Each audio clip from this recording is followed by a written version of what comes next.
बहुत समय पहले की बात है। एक राज्य में एक राजा राज्य करता था। राज्य के सभी लोग बहुत सुखी और समृद्ध थे। वहां धन की कोई कमी नहीं थी और कोई दुख तकलीफ भी नहीं थी।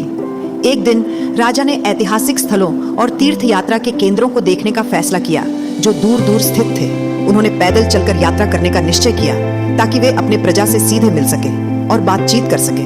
दूर दूर के इलाकों के लोग अपने राजा से मिलकर बहुत खुश हुए।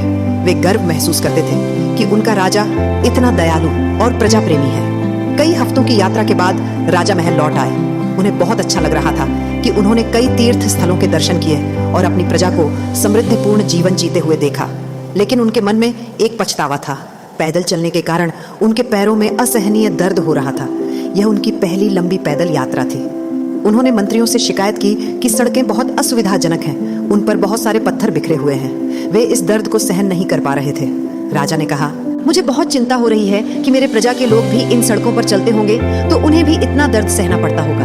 इस सोच के साथ उन्होंने अपने सेवकों को आदेश दिया कि पूरे राज्य की सभी सड़कों को चमड़े से ढक दिया जाए ताकि प्रजा के लोग आराम से चल सकें। ये सुनकर मंत्रियों को बहुत आश्चर्य हुआ।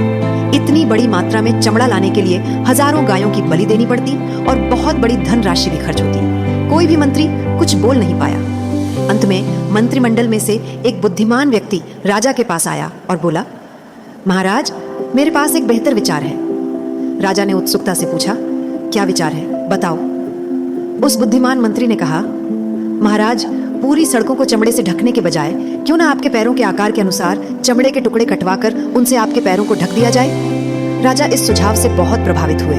उन्होंने मंत्री की बुद्धिमत्ता की प्रशंसा की और तुरंत आदेश दिया कि उनके लिए एक जोड़ा चमड़े का जूता बनवाया जाए। साथ ही उन्होंने अपनी पूरी प्रजा से भी अनुरोध किया कि वे भी जूते पहने। सीख मोरल, दुनिया को बदलने की कोशिश करने के बजाय हमें खुद को बदलना चाहिए।